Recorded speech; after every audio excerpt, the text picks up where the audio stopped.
Hi, I'm very excited to be moving into the new unit here, Genesis 18 and 19, as we continue the themes of sexuality and procreation in this section of Genesis, but especially in these chapters where there's laughter and humor and wordplay, but also some very dark imagery, and especially dark imagery in chapter 19 that's been wildly misinterpreted as if everybody in the city of Sodom was a raging, passionate homosexual, which could hardly be the case and is almost the exact opposite of what the story is really about. So there are a number of ways we're going to have to clear the ground from the false interpretations that don't take account of the cultural context and the language and all the various tools to control interpretations and keep them within reasonable bounds.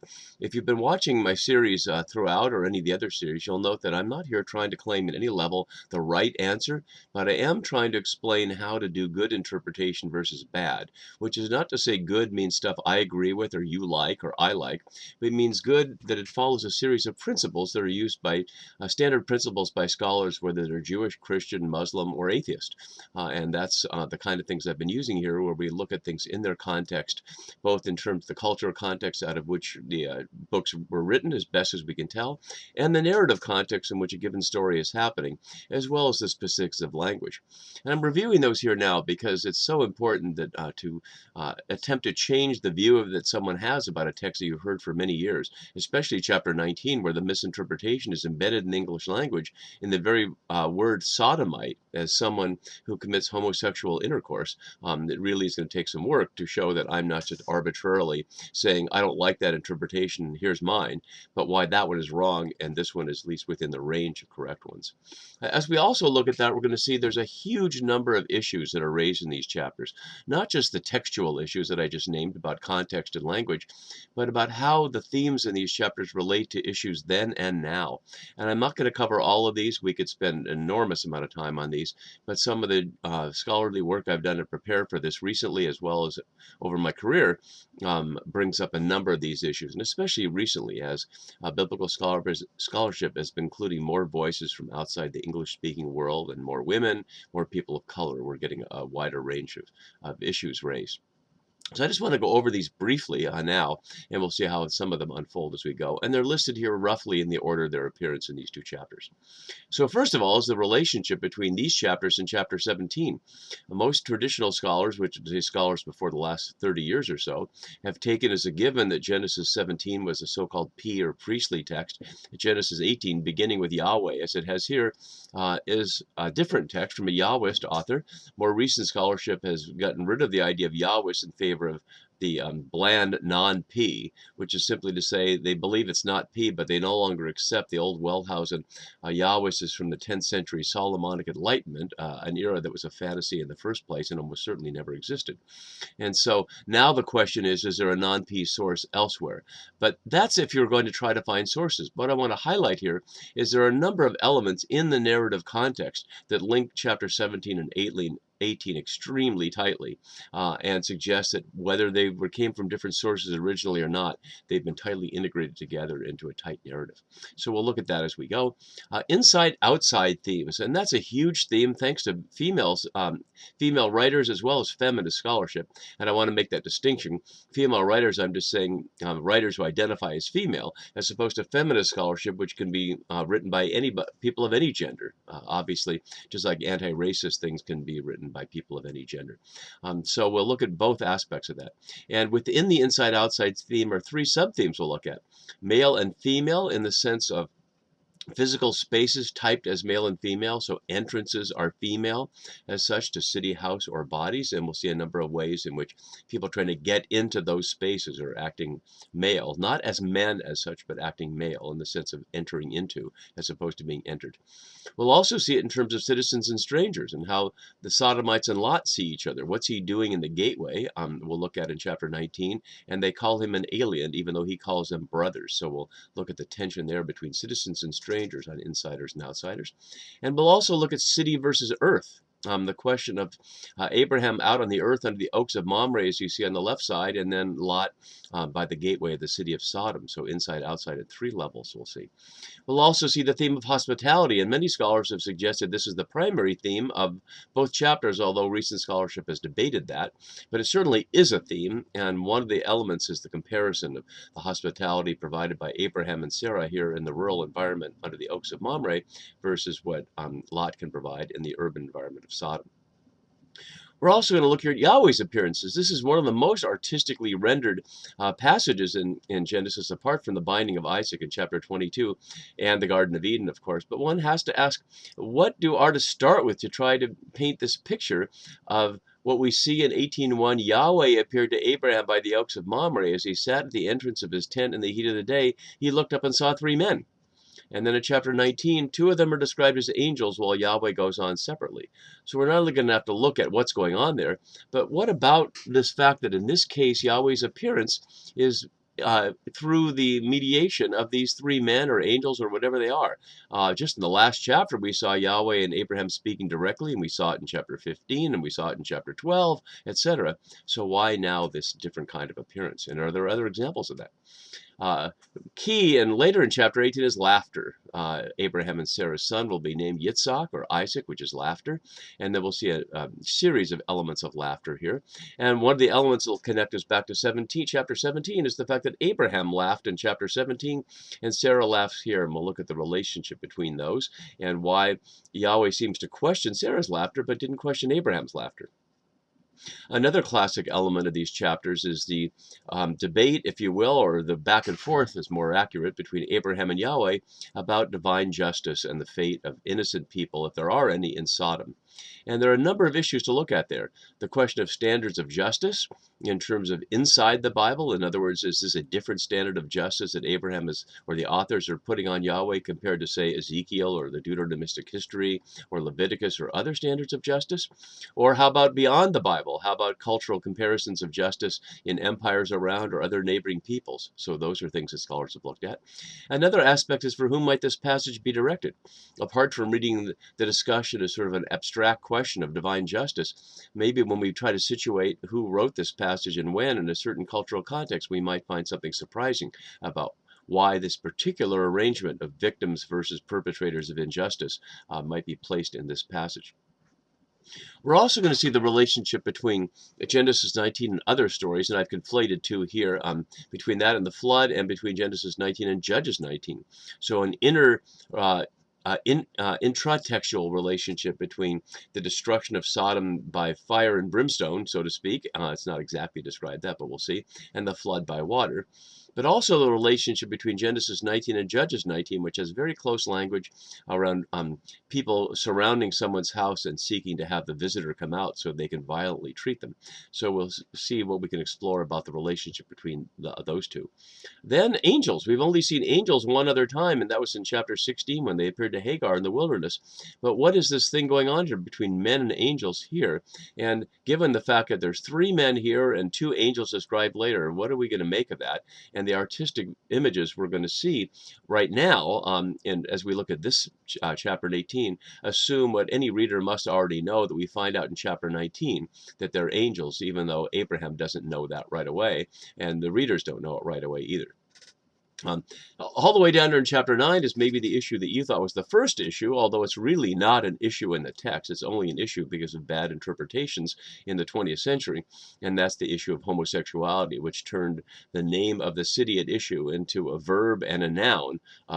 To commit or sodomize people, to commit sodomy, and to be a sodomite, all of which are gross mistakes and really has confused the nature of both the biblical text and homosexuality. And I won't try to summarize that now, but simply put, as I was also noting in the chapters about Jonathan and David in my Samuel series, the very concept of homosexuality as a fixed idea didn't even begin till the 19th century. And not only that, we have a number of inner biblical interpretations that highlight what the earliest interpreters of these stories thought they were about, and it's certainly not about homosexuality at any level. There are also many migration issues. Lot is seen by the Sodomites as a quote-unquote alien, as a foreigner or a migrant, related to what Hagar is. The word gar, the Hagar, can be translated as the immigrant or the foreigner. And of course, Abraham and Sarah are foreigners throughout this whole situation.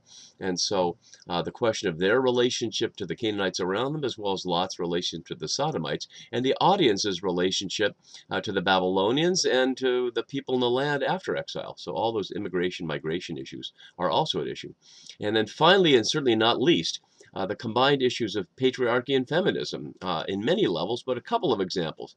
Where is Lot's wife in the whole thing? We've seen Abraham and Sarah, at least at some level, discussing things. In chapter 16, they certainly did.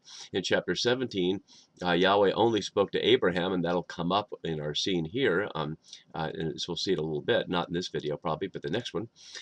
But we don't even hear that Lot has a wife until almost late in the very end of the story, even though we know he has daughters, so there must be some woman there. But there's some serious questions here about women and Lot in the story. Why would Lot offer his virgin daughters to rape-minded neighbors?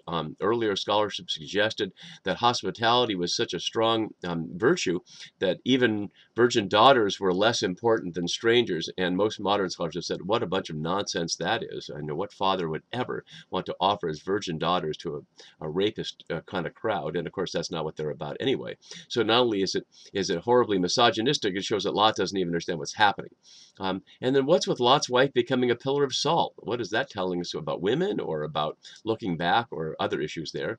And then finally, at the very end of chapter 19, we're going to get to the hideous scene of Lot's daughters getting their father so drunk he doesn't even know what's happening and getting them both pregnant on consecutive nights. Phew.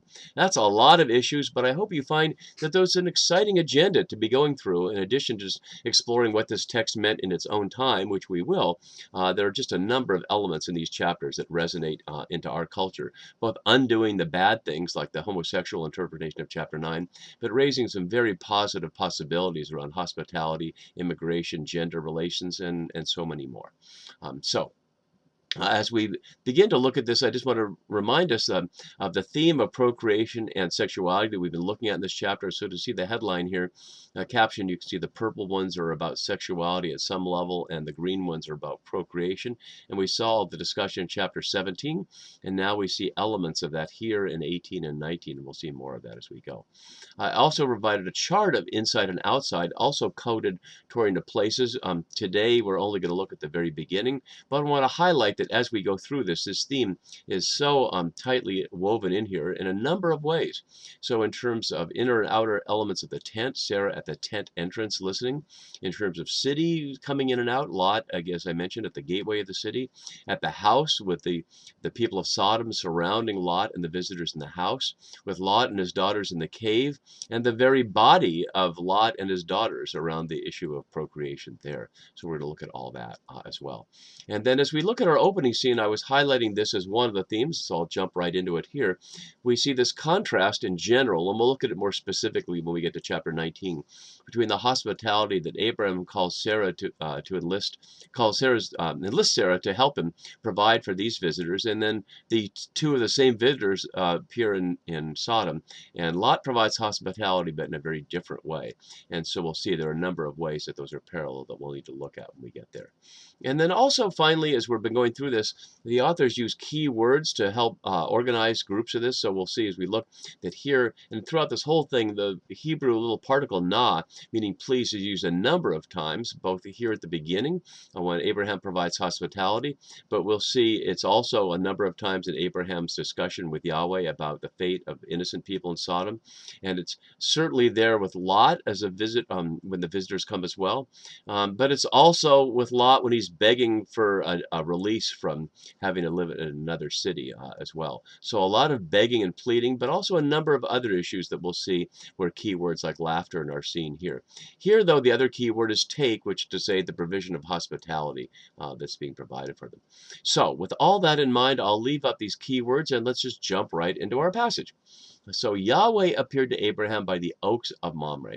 So appeared is a word we've seen a number of times. We saw it in 12:7 and 17:1, where we described where it described Yahweh appearing. But as my note below already raises the question here. So Kuhn argues that this intro is, quote, used to indicate that the Lord visits covenant partners to give them a hopeful promise of both land and descendants. This phase signals the well-wishing purpose of God's visit.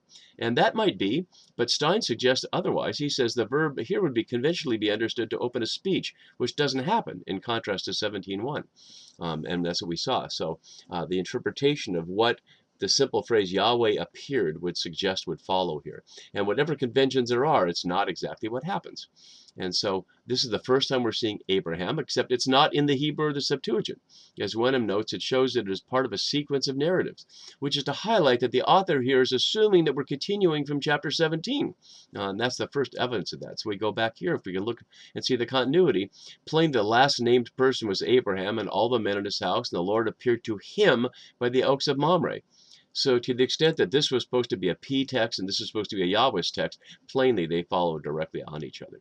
So Yahweh appeared to him by the oaks, and as we looked earlier, oak is over specifying the kind of tree it might be. It might be a terebinth. We don't need to worry about the specific species of tree botanically, but the key issue is it being by a shade tree is what's at issue here in the heat of the day.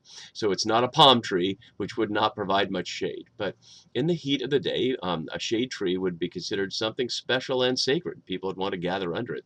So it ought not to be surprising to the extent that other people are traveling through this land that they would appear behind the oaks of Mamre. But we also ought to look at the map a little bit to get some sense of the kind of territory we're looking at here. So I can zoom on this a little bit. Mamre is located here. It's also known as Hebron and Kiriath Arba. That's not named that way here. It was named that way earlier, and it will be named that way later, as we'll see. And so a number of traditions naming it here.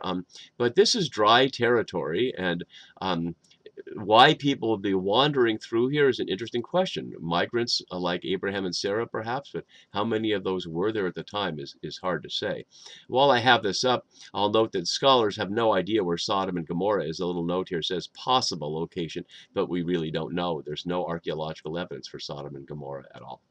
So they appear by the oaks of Mamre, and as my note below is saying what I was just saying, not linked with Hebron here as it was in 1318 and will be in other places.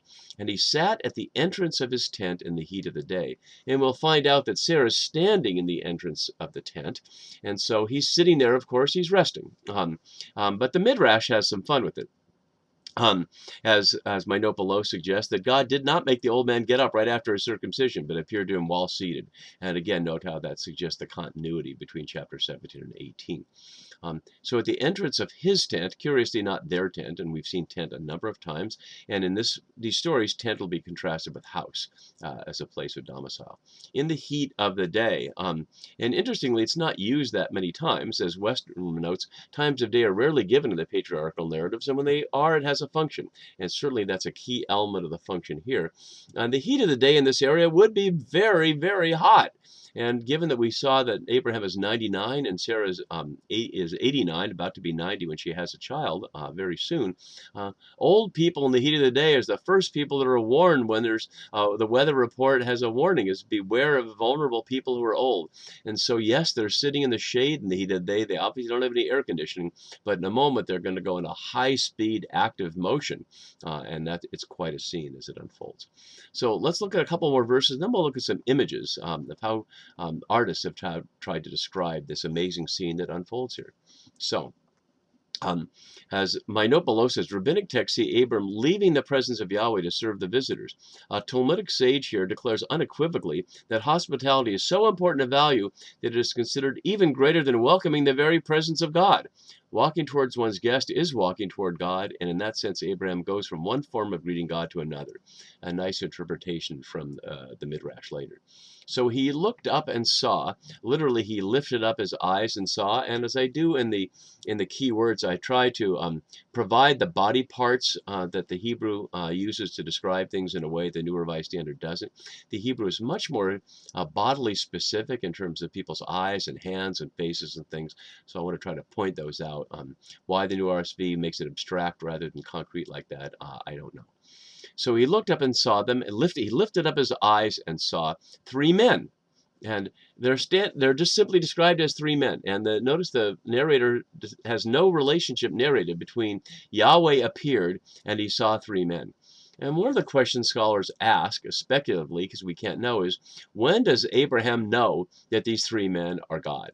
Or does he ever believe the three men are God? And what does it even mean to say the three men are God? Later, pious Christian writers took that, of course, as the Trinity, but there's no sense of that in the context of Genesis whatsoever. That's simply imposing a foreign cultural frame on this text. So he simply sees three men standing near him. And as Westermann notes, the Oriental equivalent of knocking, I'm sorry to have to use the now not proper word Oriental, but there you see it there. So he saw them standing near him, and notice how the narrator adds again, when he saw them. Presumably, this is when he saw them. He lifted up his eyes and saw them. But adding this other to highlight there's a decision is being made. So when he saw them here, as Grossman notes, seemed to indicate that in addition to the chronological continuity, the two sentences are meant to be compared, a comparison that serves to characterize Abraham. So in other words, when he sees three men, his immediate response is to run and to greet them and to bow down to the ground. So he ran. Here we see the beginning of the rapid behavior here. And this, my note below has the frenzied sequence in contrast to the quiet beginning and natural calm of the heat of the day. So he ran from the tent entrance, where we'll find out in a minute Sarah is, to meet them, although it's not clear exactly how far that is because it says they were standing near him, and bowed down to the ground, as Lot will do in chapter 19. So how do we envision this scene here? I'd like to show a few images, starting with a 5th century mosaic and then finishing with the 1960s Dio de Laurentiis spectacular movie about the Bible in the beginning, starring Peter O'Toole as all three of the visitors. So we'll look at a still from that in a moment. So here's a 5th century mosaic that shows you one of the earliest scenes of it here. And I won't comment on these, you can just observe them for yourself. But as I go through them, the next one is from Caccia, Guglielmo Caccia from 1616. Notice how the painters are interpreting the relationship between God, three men, and angels as they portray this scene, in addition to the physical relationship. So here, the next one chronologically from 1656 is a sketch from Rembrandt, who never completed a painting of this, but one of the other artists is one of his students. The next one we'll see, de Gelder, was one of his students. And so we see de Gelder's picture here from the 1680s. As we look through the variety of these. Here now, another half a century later, Giovanni Battista Tiepolo, so an Italian vision of this. And then jumping to the 20th century, as we've seen a number from Marc Chagall seeing those. But I like this still from the film from Peter O'Toole, who you see here in the center, and the other two have the cowls of their hoods covering their faces. But if you were to watch the clip, you'd see that it's all Peter O'Toole. That at one point it's Peter O'Toole without a beard, and another one he looks a little different. You never see all three of them together, which is trying to highlight that it's really one person between three images there. And that's not necessarily what the text says, but we can imagine it that way because the text never gives them separate voices. So I just like how these artists portray it, and maybe I should have asked you ahead of time, how would you have pictured it before you were influenced by these artists? But you still might want to imagine how you might picture it differently than any of these three. Let's just look at a couple more verses before we go. So he said, my Lord, using Adonai here, singular. And one of the things that scholars look at here is the switching back and forth all over the place of singulars and plurals. And he sees three men and he's talking to them, but it's singular here, not a you plural, as you might expect. And so if I find favor with you, or literally if I obtain favor in your eyes, another example of what I was just talking about, do not pass by your servant. We're using the Hebrew word here, to pass by, and my note here has all the pleases that are left out here. So do not pass by, do not Hebrew me, so to speak, but let a little water be brought and wash your feet and rest yourself under the tree, which sounds like very simple hospitality. But as we'll see in the next verse, that's just the beginning of the modesty of it, and it's an extravagant scene of hospitality fit for kings or maybe even for Yahweh. And we'll look at that more as we continue in this video next time. See you then. Bye-bye.